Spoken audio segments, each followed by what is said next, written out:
सत्ता प्राप्ति कुर्सी प्राप्तिको निम्ति जे पनि सम्झौता गरिदिने, प्राप्त भइसकेपछि कार्यान्वयन एउटा पनि नगर्ने, उल्टो कार्यान्वयन गर्ने षड्यन्त्रकारी चरित्र नै समस्याको चुरो हुन आयो। जबज छोडेर हस्ताक्षर गर्ने पहिलो व्यक्ति केपी ओली नै हो। अनि एमाले विघटन गर्नुपर्छ भनेर हस्ताक्षर गर्ने पहिलो व्यक्ति पनि केपी ओली नै हो। आफ्नो प्रस्ताव खारेज भइसकेपछि राजीनामा दिनुपर्नेमा आजभोलि म अचम्म लाग्छ, केपीजीको कुरा सुन्छु म। उहाँहरू त के गर्न थाल्नु भयो, हामीले झन् जित्यौँ जस्तो पो गर्नुभएको छ। सर्वोच्चकोले उहाँहरूलाई हराइदिएको त हामी झन् बलियो भयौँ अरे। यो के अचम्म हो, हारेपछि बलियो भइने। नैतिकताको आधारमा राजीनामा दिनुपर्छ पुरै देशले भनिरहेको छ, तर राजीनामा दिनु त कता हो कता, म अझै देखाइदिन्छु भन्ने हुन्छ। उहाँले अब देखाउने के बाँकी छ? केपी ओलीजी सम्पूर्ण रूपले आफ्नो पतन नहुँदासम्म बेइमानी र गडबड गर्न नछोड्ने पात्रको रूपमा, एउटा प्रतिक्रियावादी पात्रको रूपमा उहाँ उभिएको देखिन्छ। यतापट्टि प्रचण्ड माधवतिर लागियो भने त बर्बाद भइन्छ। सेटिङ भइसकेको छ भनेपछि त उतै लाग्ने भनेर धेरै मान्छे त्यो सेटिङको भ्रममा लागेको थियो। अब बिस्तारै फर्किँदै हुनुहुन्छ साथी। मूलधार, मूल पार्टी, आधिकारिक पार्टी, वैधानिक पार्टी यही हो। यही हुन्छ। कसैले यसलाई यताउता गर्न सक्ने सम्भावना नै छैन। पार्टीको मान्यता हामीले पाइ नै सक्यौँ, सूर्य हामीले पाइ नै सक्यौँ। अब खालि घोषणा हुन मात्र बाँकी। नाङ्गै भइसक्यो, कपडा लगाएको छु भन्नुभएको छ, हिँड्नु भएको छ। अब के भन्ने? मैले भनेपछि त उहाँले उल्टो गरिहाल्नुहुन्छ। त्यो बडो विचित्र। उहाँको एक मात्र मिसन हामीलाई सिद्ध्याउने मात्रै भएको देखाउनुहुन्छ। उहाँले किन त्यसो गर्नु?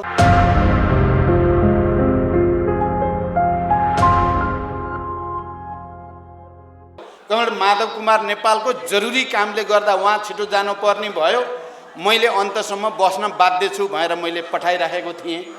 4 बजिसकेको छ। सम्भवतः यो कार्यक्रम तपाईहरुले शेड्युल बनाए अनुसार 4 बजेलाई यसलाई रोक्ने र खाजा खाने समय छ। तपाईहरुलाई भोक पनि लागिसक्यो होला, किनभने बिहान खाएको अब 4 बजेसम्म भनेको ढिलै नै हो। त्यसकारण मैले अब धेरै भन्नुपर्ने महसुस गरेको छैन। सबभन्दा पहिला त आज बडो सहज र हार्दिक रूपमा दुईटा पेशाकर्मी महासंघको जो एकता घोषणा भएको छ त्यसको लागि म आयोजक समितिका सबै पदाधिकारीहरूलाई हार्दिक धन्यवाद भन्न चाहन्छु। तपाईहरुले भर्खरै यो सम्बन्धी विधानका केही प्रावधानहरूको बारेमा र चाहिँ प्रतिवेदन बारे पनि तपाईहरुले पारित गरिसक्नु भएको छ र भर्खरै यसको केन्द्रीय नेतृत्व राष्ट्रिय महाधिवेशन आयोजक समितिका रूपमा नेतृत्व पनि चयन भइसकेको छ, सल्लाहकार समिति पनि बनिसकेको छ। त्यसको निम्ति पनि म तपाईहरु सबैलाई हार्दिक बधाई र तपाईहरुको कार्यकालको सफलताको लागि हार्दिक शुभकामना व्यक्त गर्न चाहन्छु। यो बीचमा के कारणले रोकिएको थियो भन्ने कुरा यहाँ फ्र्याक्सन इन्चार्जको तर्फबाट पनि अध्यक्ष कमरेड माधव कुमार नेपालको तर्फबाट पनि स्पष्ट भइसकेको छ र यो खुसीको कुरा हो कि अहिले पार्टी निर्माणको एउटा नयाँ चरणमा प्रवेश गरिसकेपछि खास गरी गुटवादी र फुटवादी क्रियाकलापमा संलग्न केपी र केपी गुटका मानिसहरूले पार्टी विभाजन गरिसकेपछि पार्टी एकताको झण्डा उठाउने, आधिकारिकताको झण्डा उठाउने, वैधानिकताको झण्डा उठाउने र लोकतान्त्रिक मूल्य मान्यता, विधि विधान र पद्धतिको पक्ष पोषण गर्ने पार्टी र त्यसका समर्थक पेशाकर्मीहरू आज सहज ढङ्गले एकता सम्पन्न गर्ने ठाउँमा आइपुग्नु भएको छ। मलाई लाग्छ यसले एउटा ठुलो सन्देश देशभरि प्रवाहित भएको छ र त्यो सन्देश किनकि पेशाकर्मीहरूको सङ्गठनको सिधा सम्बन्ध पेशाकर्मीको हक हितसँग मात्रै नभएर देशमा सुशासन कायम गर्ने, पारदर्शिता कायम गर्ने, एउटा विशिष्ट चरित्र विकास गर्ने उद्देश्यसँग यो जोडिएको छ र तपाई पेशाकर्मीहरू म अहिले त्यहाँ बस्दै गर्दा विश्वनाथजीसँग मैले थोरै कुरा मञ्चमा बसेर गर्दा कति केन्द्रीय कमिटीको कत्रो सङ्ख्या हामीतिर रह्यो, पार्टी अहिलेको नेपाल कम्युनिस्ट पार्टी नेकपातिर रह्यो, कति केपीहरूको गुटतिर गयो भन्दा नगन्ने सङ्ख्या मात्रै उता लागेको र अत्यधिक ठुलो सङ्ख्या अत्यधिकै यता रहेको भनेर जो सुनाउनु भयो र तपाईहरुको यो हलमा देखिएको उत्साहजनक उपस्थिति, तपाईहरुको धैर्यता र दृढता हेर्दाखेरि मैले के देख्छु भने आउने दिनमा बन्ने सरकार,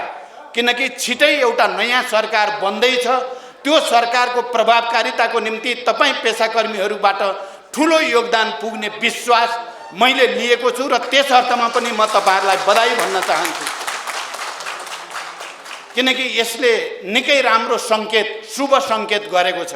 एउटा वैचारिक निष्ठाको आधारमा, सिद्धान्तको आधारमा, लोकतान्त्रिक मूल्य मान्यताको आधारमा, सुशासन र पारदर्शिता सहित जनतालाई सेवा दिने कुरामा हामी सफल हुन सक्छौं।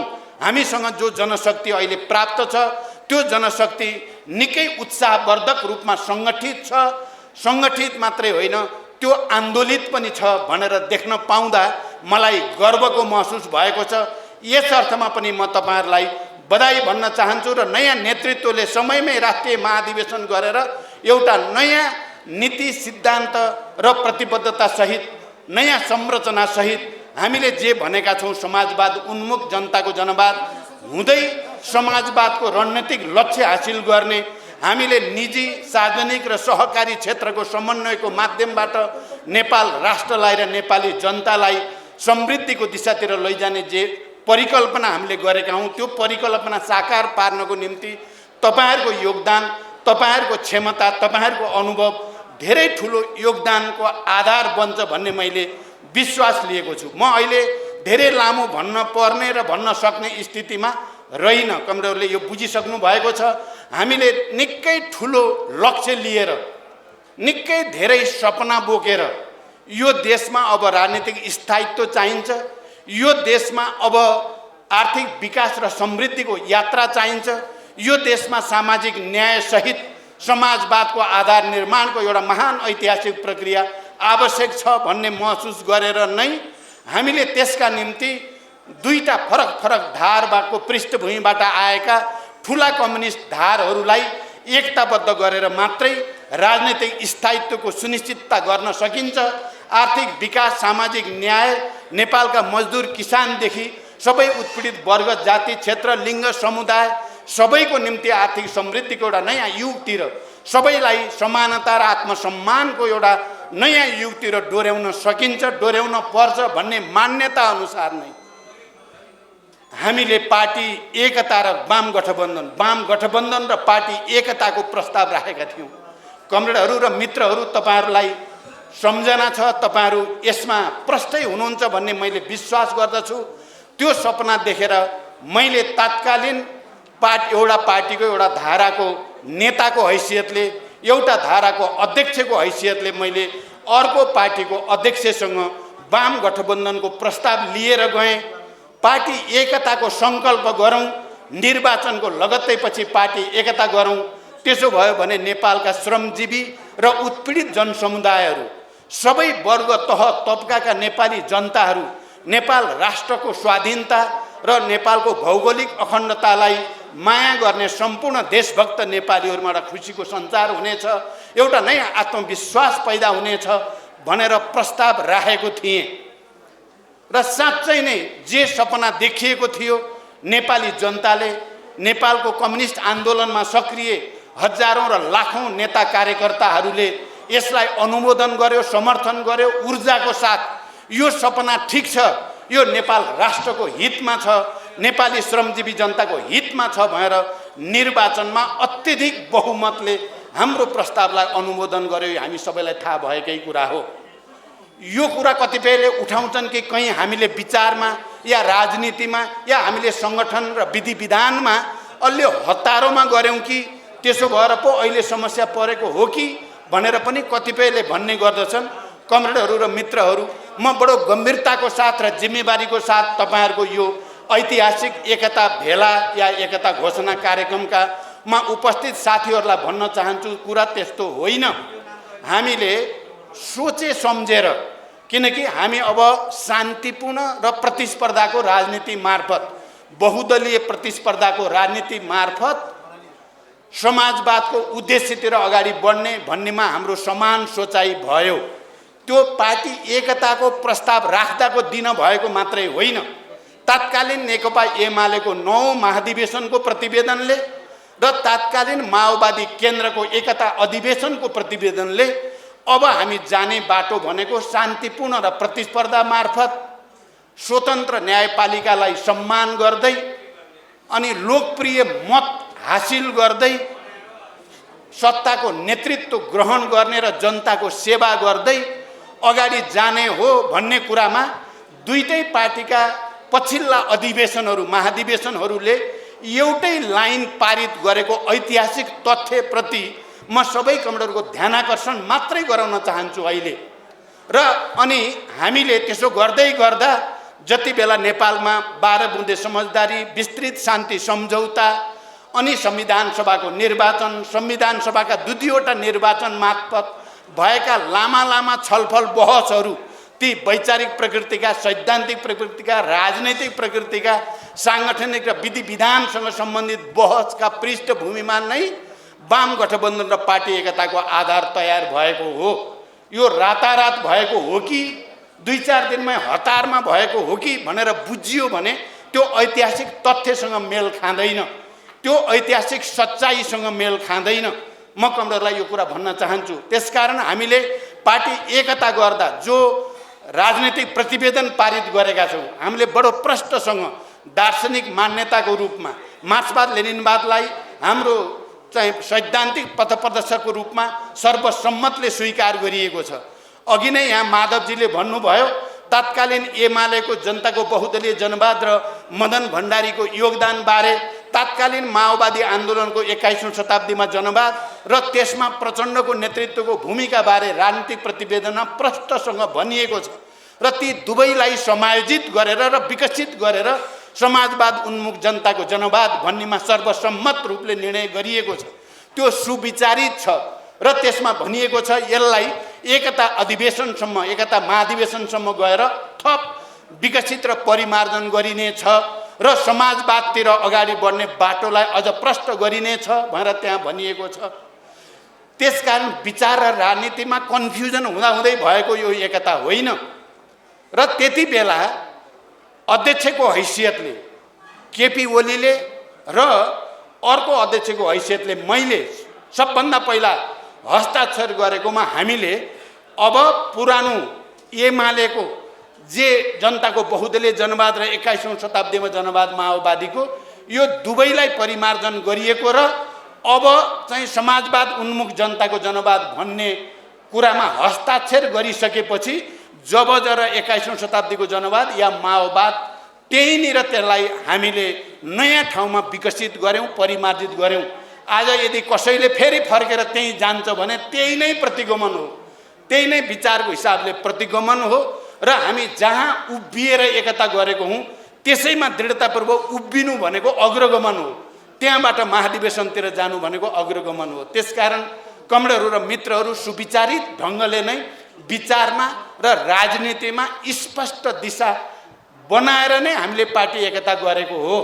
अनि विधानमा पनि तपाईहरुलाई थाहा छ हामीले लेनिनवादी संगठनात्मक सिद्धान्तलाई, जनवादी केन्द्रीयतालाई पार्टीको संगठनात्मक सिद्धान्तको रूपमा स्वीकार गरिएको हो र अघि नै यहाँ आइसकेको छ। तपाईहरु सबै यसमा विज्ञ हुनुहुन्छ।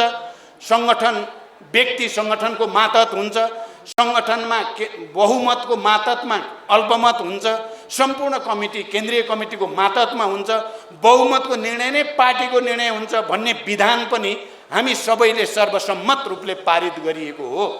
त्यसकारण यो हतारमा गरिएको हो कि भन्ने कुरा वा अब पछाडी फर्काएर भ्रम दिएर कथित एमाले या कथित माओवादी केन्द्र भनेर यदि कसैले भन्छ भने त्यो चाहिँ वास्तवमा पार्टी एकताको मर्म र भावनामाथि प्रहार हुन्छ। त्यो इतिहासको आवश्यकता र इतिहासको भोलि राष्ट्र निर्माणको आवश्यकताका विरुद्ध प्रतिगमनकारी कदम हुन्छ भन्ने कुरा म फेरि एकचोटि सबै कमरेडहरूलाई स्पष्ट पार्न चाहन्छु। त्यसकारण यो अनि समस्या कहाँ पैदा भयो त? केपी ओलीजीको सबभन्दा ठुलो समस्या मैले गएको 3 वर्षमा जे देखेँ भने सत्ता प्राप्ति, कुर्सी प्राप्तिको निम्ति जे पनि सम्झौता गरिदिने, प्राप्त भइसकेपछि कार्यान्वयन एउटा पनि नगर्ने, उल्टो कार्यान्वयन गर्ने षड्यन्त्रकारी चरित्र नै समस्याको चुरो हुन आयो। यो कुरा 3 वर्षको अनुभवले राम्रोसँग देखायो। उहाँले सहमति त सबै गर्नुभयो, तपाईहरुले देख्नुभयो। आलो पालो अध्यक्षमा नि उहाँले हस्ताक्षर गर्नुभएको छ, आलो पालो प्रधानमन्त्रीमा नि उहाँले हस्ताक्षर गर्नुभएको छ। अनि जबज छोडेर हस्ताक्षर गर्ने पहिलो व्यक्ति केपी ओली नै हो। अनि एमाले विघटन गर्नुपर्छ भनेर हस्ताक्षर गर्ने पहिलो व्यक्ति पनि केपी ओली नै हो। अनि फेरि एकता भइसकेपछि, प्रधानमन्त्री भइसकेपछि फेरि पछाडि फर्किने पनि केपी ओलीजी नै हो। यो सबै कारणले यहाँ एउटा इमान्दारी, निष्ठा, वैचारिक निष्ठा, इमान्दारिता, जिम्मेवारी बोध, राष्ट्रप्रति, जनताप्रति हुने प्रवृत्ति र बेइमानी, जालझेलपूर्ण, षड्यन्त्रकारी प्रवृत्तिको बिचको लडाइँ हुन आयो। यो त्यसकारण यो विचारको लडाइँ हो, यो प्रवृत्तिको लडाइँ हो, यो विधिको लडाइँ हो, यो पद्धतिको लडाइँ हो। अहिले देशमा जो राजनीतिक सङ्कट पैदा भयो, तपाईँहरूले गहिरिएर हेर्नुभयो भने प्रष्टसँग देख्न सक्नुहुन्छ। जसरी सचिवालयको बहुमतलाई उहाँले इन्कार गर्नुभयो, स्थायी समितिको 2/3 बहुमतलाई उहाँले लत्याउनु भयो, जसरी केन्द्रीय समितिको 2/3 बहुमतलाई लत्याउनु भयो, त्यसै गरी संसदको 2/3 बहुमतलाई पनि लत्याएर संसद विघटन गर्ने, संविधान खारेज गर्ने निकै ठुलो प्रतिगमनकारी, प्रतिक्रान्तिकारी कदम उहाँले चाल्नुभयो। हामी सबै आन्दोलित भयौँ। हामी सबैको निम्ति त्यो जीवन मरणको प्रश्न भयो। हाम्रो भरोसा थियो सर्वोच्चप्रति, हामीले भरोसा पनि व्यक्त गरिराख्यौँ। तर हामीले सडकमा गएर जनताको साथमा मिलेर खबरदारी गर्ने कुरा र केपी ओलीको कदम प्रतिक्रान्तिकारी छ, प्रतिगमनकारी छ भन्ने कुरा पनि हामीले नछोडिकन 2 महिनाभन्दा बढी समयदेखि लगातार आन्दोलन गऱ्यौँ। र अहिले सर्वोच्च अदालतले त्यो कदम असंवैधानिक र अलोकतान्त्रिक नै थियो भन्ने कुरा बकाइदा आफ्नो फैसला मार्फत घोषणा गरेपछि कोही पनि अलिकति पनि नैतिकता भएको मान्छे, संसारभरिको परम्परा र नजिरहरू र हाम्रै विगतका नजिरहरू अनुसार पनि सिधै आफ्नो प्रस्ताव खारेज भइसकेपछि राजीनामा दिनुपर्नेमा आजभोलि म अचम्म लाग्छ। केपीजीको कुरा सुन्छु म, उहाँहरू त के गर्न थाल्नु भयो, हामीले झन् जित्यौँ जस्तो पो गर्नुभएको छ। सर्वोच्चकोले उहाँहरूलाई हराइदिएको त हामी झन् बलियो भयौँ अरे। यो के अचम्म हो, हारेपछि बलियो भइने, यो कस्तो सिद्धान्त प्रतिपादन गरे होला केपीजीले। यस्तो हुन्छ र भन्नुहोस् त, पछारियो पछारि चाहिँ पछारियो अनि जित्यौँ हामी त झन् बलियो भइयो अरे। त्यस्तो नै हुन्छ कहीँ? नैतिकताको आधारमा राजीनामा दिनुपर्छ पुरै देशले भनिराखेको छ, तर राजीनामा दिनु त कता हो कता, म अझै देखाइदिन्छु भन्ने हुन्छ। उहाँले अब देखाउने के बाँकी छ? उहाँले के सङ्कटकाल लाएर देखाउँछु भने हो कि? किनभने उहाँ त अब त पार्टी सदस्य पनि हुनुहुन्न, वैधानिक ढङ्गले पार्टी सदस्य हुनुहुन्न। संवैधानिक ढङ्गले यति ठुलो प्रतिगमनकारी उहाँको कदमलाई सर्वोच्च अदालतले खारेज गरिसकेपछि उहाँ प्रधानमन्त्री एक क्षण पनि बस्न लायक पनि हुनुहुन्न। तर उहाँले अझै भ्रम दिनुभएको छ। अझै हिजो मात्रै मैले सुने, अब मान्छेलाई साम दाम दण्ड भेद भ्रम प्रलोभन के हो के गर्दै गर्दै अझै तान्ने बल गर्नुभएको छ। यो सबैबाट चाहिँ वास्तवमा एउटा चाहिँ भनाइ छ क्या, चाहिँ अन्तर्राष्ट्रिय कम्युनिस्ट आन्दोलन स्थापितै भनाइ हो। जनताको एउटा नियम छ क्या, उनीहरू सङ्घर्ष गर्छन्, सङ्घर्ष गर्ने बित्तिकै भने जस्तो जित हासिल हुँदैन, फेरि सङ्घर्ष गर्छन्, फेरि पनि नहुन सक्छ। त्यति बेलासम्म सङ्घर्ष गरिराख्छन् जबसम्म सम्पूर्ण रूपले जनताको जित हुँदैन, तबसम्म जनताको नियम हो सङ्घर्ष गरिराख्नु। प्रतिक्रियावादीहरूले गडबडी मचाउँछन्, बेइमानी गर्छन्, सफल हुँदैनन्, फेरि बेइमानी गर्छन्, षड्यन्त्र गर्छन्, सफल हुँदैनन्। जबसम्म पुरै पतन हुँदैन तिनीहरूले गडबड गर्न छोड्दैनन्। यही भनाइअनुसार नै केपी ओलीजी सम्पूर्ण रूपले आफ्नो पतन नहुँदासम्म बेइमानी र गडबड गर्न नछोड्ने पात्रको रूपमा, एउटा प्रतिक्रियावादी पात्रको रूपमा उहाँ उभिएको देखिन्छ। उहाँहरूले त भन्नुभएको थियो हामीले त सेटिङ गरिसकेका छौँ, भइहाल्छ, अब त सर्वोच्चले त हाम्रै अनुसार गर्छ। देशभरि हामी तपाईँहरूले सुन्नुभएको छ नि, देशभरि अभियान चलाउनु भयो र मान्छेलाई ओहो केपी ओलीले त ठुलो सेटिङ गरेको छ, त्यसो भएपछि यतापट्टि प्रचण्ड माधवतिर लागियो भने त बर्बाद भइन्छ, सेटिङ भइसकेको छ भनेपछि त उतै लाग्ने भनेर धेरै मान्छे त्यो सेटिङको भ्रममा लागेको थियो। अब बिस्तारै फर्किँदै हुनुहुन्छ साथीहरू। म भन्छु आउनुहोस्, अब अर्को सेटिङ पनि भत्किँदैछ, निर्वाचन आयोगवाला सेटिङ हेर्नु होला। मैले त्यत्तिकै भनेको होइन कमरेडहरू, मैले त्यत्तिकै भनेको होइन, मैले बुझेर भन्दैछु। केही समयभित्रै निर्वाचन आयोगले उहाँलाई यो पार्टी उहाँको आधिकारिक हुन सम्भव होइन, आधिकारिक पार्टी बहुमतवाला पार्टी नै हो र सुरेश चिन्ह र नाम उहाँहरूकै हो भन्ने फैसला हुन्छ। यसमा 1 इन्च पनि शङ्का गर्नु पर्दैन। म यो कुरा पुरै विश्वासको साथ भन्न सक्छु। तपाईहरु यसमा कतै दुविधामा पर्न जरुरी छैन र सूर्य उतै हुन्छ भन्ठानेर उतै लाग्नु भएको छ साथीहरु, केही भ्रममा भने छिटै बिउजिनुहोस्। तपाईहरु निन्द्रामा पर्नु भएको छ, लट्ठ्याइएको छ, तपाईहरुलाई लट्ठ्याइएको छ, के पिलाइदिएको, के पिलाइदिएको। छिटै तपाई निन्द्राबाट बिउजिनुहोस्, निन्द्राबाट बिउजिनुहोस् र आउनुहोस् र मूलधार, मूल पार्टी, आधिकारिक पार्टी, वैधानिक पार्टी यही हो। यही हुन्छ, कसैले यसलाई यताउता गर्न सक्ने सम्भावना नै छैन। मैले भनेको थिएँ सर्वोच्चले फैसला जनताको पक्षमा संविधान अनुसार नै गर्छ, अर्को हुनै सक्दैन भनेर मैले तपाईहरुले सुन्नु भएको छ। मैले सार्वजनिक मञ्चहरुबाट भन्ने गर्थे। मैले कुनै सेटिङ गरेर भने त होइन।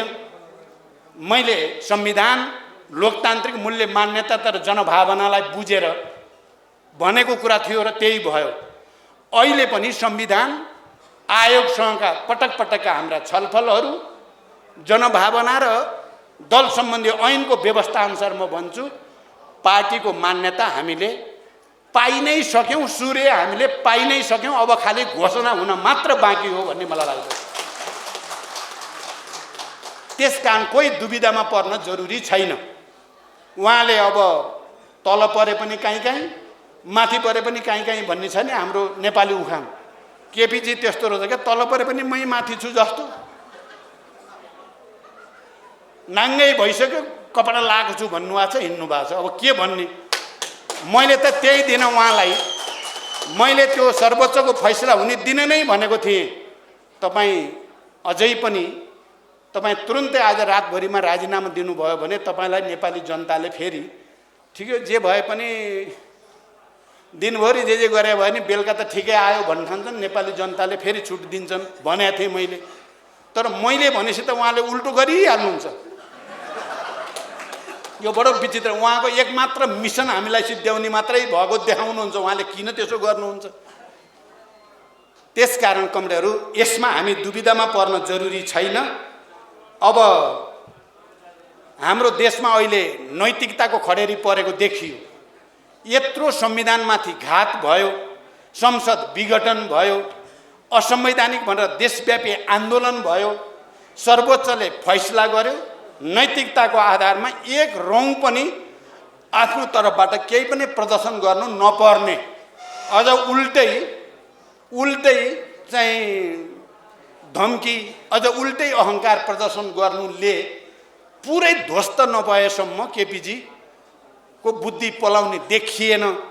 त्यसकारण तपाईँ हामी एकताबद्ध भएर मैले देख्छु कि केही समयभित्रै राजनीतिक दलहरू र संसद जो अधिवेशन हुँदैछ त्यसबाट एउटा नयाँ प्रक्रियाको सुरुवात हुनेछ, एउटा नयाँ सरकार गठनको प्रक्रियाको सुरुवात हुनेछ। यो प्रवृत्तिलाई अन्तिम रूपमा विदाई गर्ने चाहिँ प्रक्रिया सुरु हुनेछ।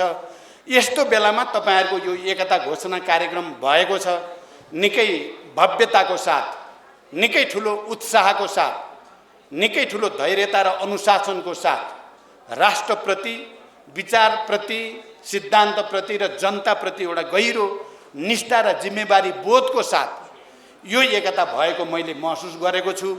तपाईहरुको काँधमा निकै ठुलो जिम्मेवारी छ।